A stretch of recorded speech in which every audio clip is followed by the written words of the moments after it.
Hey guys, അപ്പോൾ ഇന്ന് ഞങ്ങളുടെ വീടിൻ്റെ അടുത്തുള്ള അമ്പലത്തിലെ ലാസ്റ്റ് ഡേ ഓഫ് ഉത്സവമാണ്. അപ്പോൾ ഞങ്ങളവിടെ കുറേ പ്രോഗ്രാമൊക്കെ ഉണ്ടെങ്കിൽ അത് കാണാനൊന്നും നിന്നില്ല. നേരെ ഞങ്ങൾ എക്സ്പോ നടക്കുന്ന സ്ഥലത്തോട്ട് പോയി. അവിടെ പോയപ്പോഴത്തേക്കാണ് അന്ന് അത്യാവശ്യം തിരക്കുണ്ടായിരിക്കുന്ന പ്രതീക്ഷയിലാണ് പോയത്. പക്ഷെ ഞങ്ങൾ പോയ സമയത്താണെങ്കിൽ ആരും അങ്ങനെ അധികം ഇല്ലായിരുന്നു. അതേ വരുന്നു നമ്മുടെ ശ്രുതിക്കുട്ടി. കുറച്ച് ലേറ്റായെങ്കിലും പുള്ളിക്കാരി എത്തിയിട്ടുണ്ട്. പിന്നെ ഈ എക്സ്പോയ്ക്കൊക്കെ പോകുമ്പോൾ നമ്മുടെ മെയിൻ ലക്ഷ്യം എന്ന് വെച്ചാൽ എല്ലാ സ്റ്റോളിലും കയറുക, അവിടുത്തെ പിക്കിളൊക്കെ ടെസ്റ്റ് ചെയ്യുക, പിന്നെ കമ്മൽ നോക്കുക, മാല നോക്കുക. ഈ കമ്മൽ അവിടെ നിന്ന് വാങ്ങി കേട്ടോ. ഞങ്ങൾ ഇതിനൊരു 140 റുപ്പീസാണ് ആയിട്ടുള്ളത്. പിന്നെ ഇതാണ് അവിടുത്തെ കുലുക്കി അടിക്കുന്ന ചേട്ടൻ. പുള്ളിക്കാരൻ ഭയങ്കര എൻജോയ് ചെയ്തിട്ടാണ് അവിടെ എല്ലാം സെർവ് ചെയ്തുകൊണ്ടിരുന്നത്. പിന്നെ ഞങ്ങളിതാ ഈ ഗെയിം കളിച്ചു. ഈ റിങ് ഇട്ടിട്ട് സാധനം എടുക്കുന്ന ഭാഗ്യത്തിന് ഒന്നിലും വീണില്ല. കുറേ ട്രൈ ചെയ്തു, എന്നിട്ട് ഒന്നിലൊന്നും വീണില്ല. അതെന്താണെന്ന് അറിയത്തില്ല. ഇനി ഉന്നില്ലാത്തതുകൊണ്ടാണോ?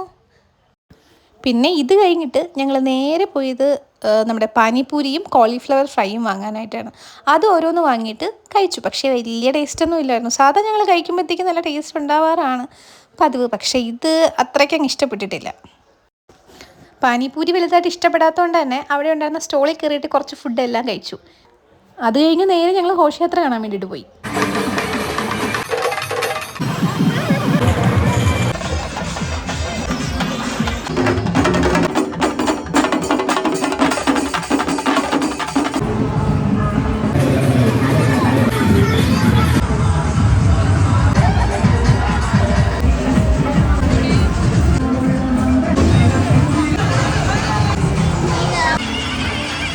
എല്ലാ പ്രാവശ്യത്തെ പോലെയും ഇപ്രാവശ്യം അടിപൊളിയായിരുന്നു ഘോഷയാത്രയൊക്കെ.